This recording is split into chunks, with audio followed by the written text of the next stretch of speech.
మిథున phone switch off రావడంతో ఆఫీస్కి కాల్ చేశాడు విజయ్. అక్కడ పనిచేసే ఆఫీస్ బాయ్ ఆ కాల్ లిఫ్ట్ చేసి, మిథున్ గారు వెళ్ళిపోయి చాలాసేపు అవుతుందండి అని షాక్ ఇచ్చాడు. మిథున్ ఏదో ప్రమాదంలో ఉందని మనసు చెప్పడంతో ఆమెను వెతకడానికి వెళ్లబోయాడు విజయ్. సరిగ్గా అప్పుడే డోర్ బెల్ రింగ్ అయింది. హాల్లో టీవీ చూస్తూ కూర్చున్న రత్నప్రభ కాలు మీద కాలేసుకుంటూ, రే విజయ్, ఎవరో వచ్చినట్టున్నారు, వచ్చి డోర్ ఓపెన్ చేయి అని ఆర్డర్ వేసింది. వంటగదిలో నుండి బయటకొచ్చి డోర్ ఓపెన్ చేసి ఎదురుగా ఉన్న భార్యని చూసి షాక్ అయ్యాడు. మిథున ముఖంలో సంతోషం లేకపోవడంతో ఏమైంది అని అడగాలి అనుకున్నాడు విజయ్. కానీ అతడికి ఆ మాట అడిగే ఛాన్స్ ఇవ్వకుండా మిథున తన గదిలోకి వెళ్ళిపోయింది. కూతుర్ని పట్టించుకోకుండా టీవీలో ఏదో కామెడీ ప్రోగ్రాం చూస్తూ నవ్వుకుంటుంది రత్నప్రభ. మిథున వెనకాలే బెడ్రూమ్కి వెళ్ళి, ఏమైంది మిథున్ గారు, మీరెందుకో ఆందోళనగా ఉన్నారనిపిస్తుంది, కొంపదీసి ఆ నిఖిల్ ఏమైనా చేశాడా అని కన్సర్న్గా అడిగాడు విజయ్. విజయ్, కాసేపు నన్ను ఒంటరిగా వదిలే ప్లీజ్ అని కిటికీలో నుండి బయటకు చూస్తూ బాధగా చెప్పింది మిథున. ఆమె బాధని చూడలేక అలా అని అక్కడి నుండి వెళ్లలేక తనలో తానే మదన పడిపోయాడు విజయ్. ఆ తర్వాత కొంచెం ధైర్యం తెచ్చుకొని, ఇంత డల్గా ఉన్నారంటే అర్థం వాళ్ళు మీ డిజైన్ని సెలెక్ట్ చేయలేదా అని మిథున వైపు చూస్తూ అడిగాడు. అప్పటి వరకు మిథున కంటి చివర ఆగిన కన్నీళ్లు విజయ్ అడిగిన ప్రశ్నకి ఆమె చెక్కిళ్ళని తాకుతూ కిందకి వెళ్ళిపోయాయి. ఒక్కసారిగా వెనక్కి తిరిగి, అవును, నేను ఓడిపోయాను, నేను పడిన కష్టానికి విలువ లేకుండా పోయింది అని కన్నీళ్లు తుడుచుకుంటూ బాధగా చెప్పింది మిథున. తను అలా ఏడుస్తూ ఉంటే, ఇట్స్ ఇంపాసిబుల్, మీ డిజైన్ సెలెక్ట్ కాలేదంటే నేను నమ్మలేకపోతున్నాను మిథున గారు, మీ డిజైన్ చాలా పర్ఫెక్ట్గా ఉంది అని ఆశ్చర్యపోతూనే నిజాయితీగా తన అభిప్రాయాన్ని చెప్పాడు విజయ్. డిజైన్స్ గురించి నీకేం తెలుసని మాట్లాడుతున్నావు అని తన కోపాన్ని కంట్రోల్ చేసుకోలేక అరిచేసింది మిథున.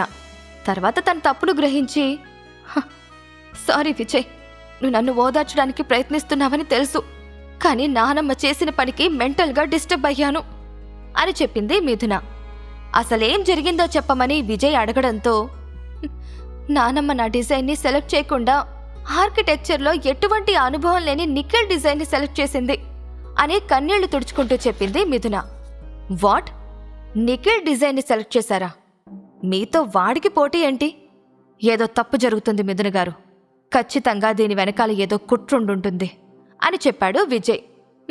కుట్ర ఉన్నా నేనేం చేయగలను? నిఖిల్ డిజైన్ ఎలా ఉందో కూడా ఎవ్వరికీ చూపించలేదు. చూపించమని అడిగినా కూడా నానమ్మ ఒప్పుకోలేదు. కంపెనీ పాలసీ ప్రకారం ఆ డిజైన్ని radiant group of construction select చేసిన తర్వాతే అందరికీ చూపిస్తాను అని నానమ్మ చెప్పింది అని ఆఫీసులో ఏం జరిగిందో వివరంగా చెప్పింది మిథున. ఆమెను హక్ చేసుకుని ఓదార్చాలి అన్న కోరికని బలవంతంగా అణుచుకుంటూ, మీరు బాధపడకండి మిథున్ గారు, అతి త్వరలోనే నిజానిజాలేంటో బయటకొస్తాయి. నిఖిల్ డిజైన్ని ఎప్పటికైనా చూపించాల్సిందే కదా అని ధైర్యం చెప్పాడు విజయ్. మిథున ఏమీ మాట్లాడలేకపోయింది. విజయ్ కళ్ళు కోపంతో ఎర్రబడ్డాయి. మిథున మీద ప్రతీకారం తీర్చుకోవడానికి గాయత్రీదేవి ఏదో చేసుంటుందని విజయ్ భావిస్తున్నాడు. ఈ విషయాన్ని అంత తేలిగ్గా వదలకూడదు అనుకుంటూ అక్కడి నుండి వెళ్ళిపోయాడు. మరోవైపు రేడియంట్ గ్రూప్ ఆఫ్ కన్స్ట్రక్షన్కి డిజైన్ సబ్మిట్ చేయమని నిఖిల్కి ఒక ఎన్వలప్ ఇచ్చింది గాయత్రీదేవి. అందులో ఉన్న మిథున డిజైన్ చూసి నిఖిల్ షాక్ అవుతూ, నానమ్మా, ఇది మిథున డిజైన్ కదా అని అనుమానంగా అడిగాడు. అవును, ఇది మిథున డిజైనే, కానీ రేడియంట్ గ్రూప్ ఆఫ్ కన్స్ట్రక్షన్కి ఈ డిజైన్ని నీ పేరు మీద పంపిస్తున్నాను అని చెప్పింది గాయత్రీదేవి. ఆ మిథునకి మన కంపెనీలో డిజైన్ డైరెక్టర్ అయ్యే అర్హత లేదు. పైగా నిన్న అది చేసిన అవమానానికి నేను ఈ విధంగా ప్రతీకారం తీర్చుకుంటున్నాను. డిజైన్ డైరెక్టర్ అయ్యే అర్హత నీకే ఉంది. నీ చేతుల్లో మన కంపెనీ ఉంటే భవిష్యత్తు గురించి నేను భయపడాల్సిన అవసరం ఉండదు అని మనవణ్ణి ముద్దు చేస్తూ చెప్పింది గాయత్రీదేవి. ఆమె మాటలకి నిఖిల్ సంతోషిస్తూ, థ్యాంక్ యూ నానమ్మ, కానీ ఈ విషయం గురించి మిథునకి తెలిస్తే అని కొత్త అనుమానానికి తెరలేపాడు. తెలిస్తే ఏంటి? దానికి నన్ను ప్రశ్నించేంత ధైర్యం ఉందా? ఒకవేళ గొడవ చేస్తే ఇంటి నుండి వెలేసినట్టు కంపెనీ నుండి కూడా పంపించేస్తాను అని కన్నింగా నవ్వుతూ చెప్పింది గాయత్రీదేవి. నిఖిల్ కూడా ఆమెతో కలిసి నవ్వుతూ, నిన్న ఎంగేజ్మెంట్ పార్టీలో వాళ్ళిద్దరూ చేసిన గొడవకి ఇదే సరైన శిక్ష నానమ్మా అని గాయత్రీదేవిని హక్ చేసుకుంటూ చెప్పాడు.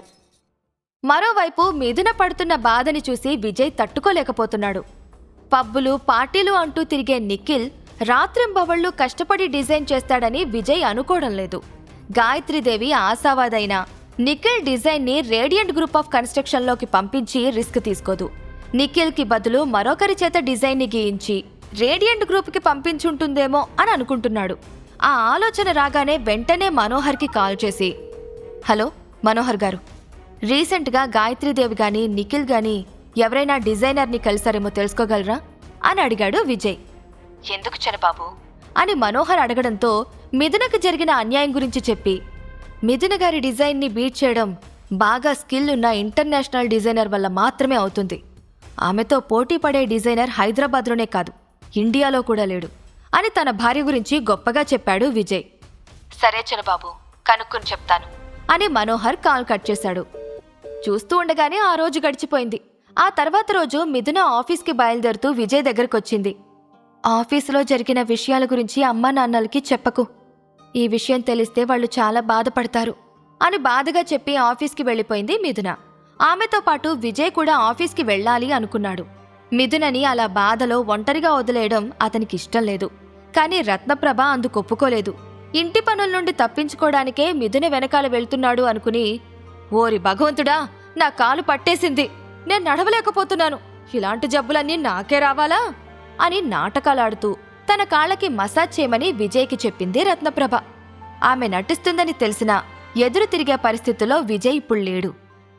మరోవైపు నిఖిల్ పేరుతో గాయత్రీదేవి పంపించిన మిథున డిజైన్ని చూడగానే సెలెక్ట్ చేశాడు అభినవ్ మిత్ర. ఆ విషయం తెలుసుకున్న గాయత్రీదేవి కంపెనీలో సంతోషం వెల్లివిరిసింది. ఆ ఆనందంలో డిజైన్ డైరెక్టర్గా నిఖిల్ బాధ్యతలు తీసుకుంటూ ఉండగా మిథున లోపలికొచ్చింది. ఆమెను పైనుండి కింద వరకు చూస్తూ, నీకిక్కడేం పని, త్వరగా వెళ్ళి మా అన్నయ్య క్యాబిన్ని క్లీన్ చేయి అని రూడ్గా మిథునకి ఆర్డర్ వేసింది శృతి. నేనెందుకు అతని క్యాబిన్ క్లీన్ చేయాలి? ఇక్కడికి నేను కంపెనీ కోసం పనిచేయడానికి వచ్చాను.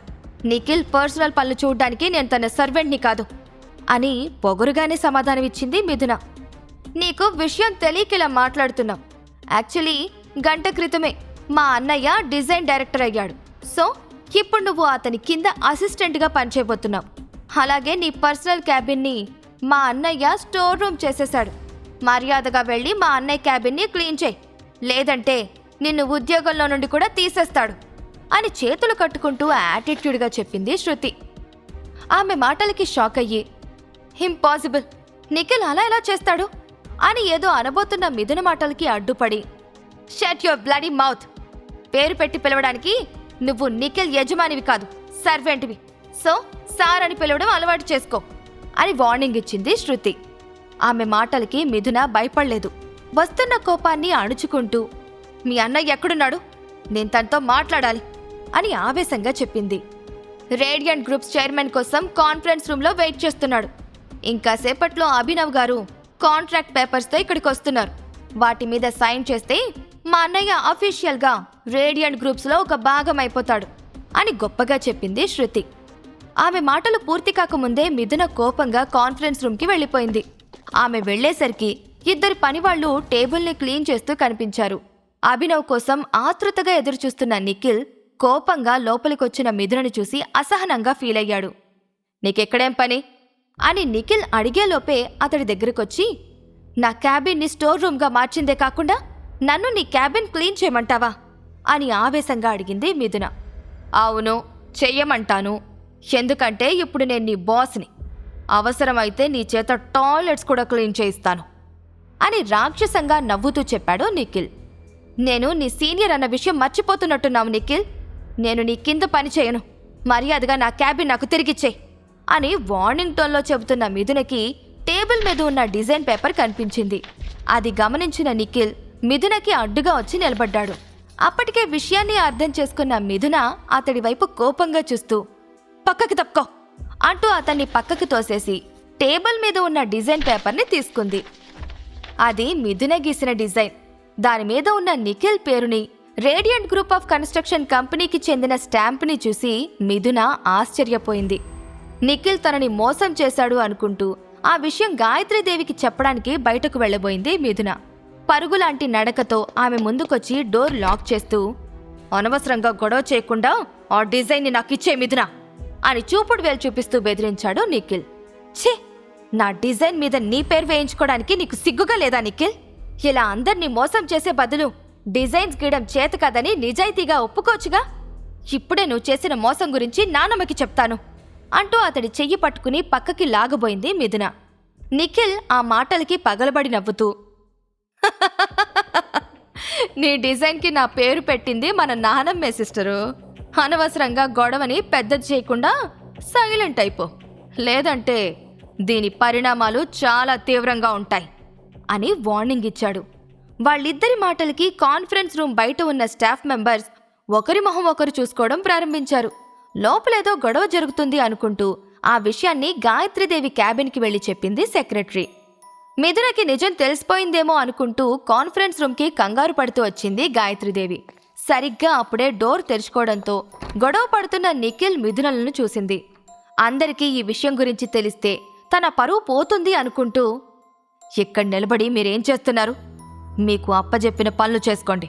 ఇంకా సేపట్లో radiant group of constructions chairman ఇక్కడికి రాబోతున్నాడు అని స్టాఫ్ మెంబర్స్ని పంపించేసింది గాయత్రీదేవి. అందరూ అక్కడి నుండి వెళ్ళిపోవడంతో, ఏం జరుగుతుంది ఇక్కడ అని కోపంగా అడిగింది. నా డిజైన్కి నిఖిల్ పేరు ఎలా పెడతారు నానమ్మా? నాకెందుకింత ద్రోహం చేస్తున్నారు?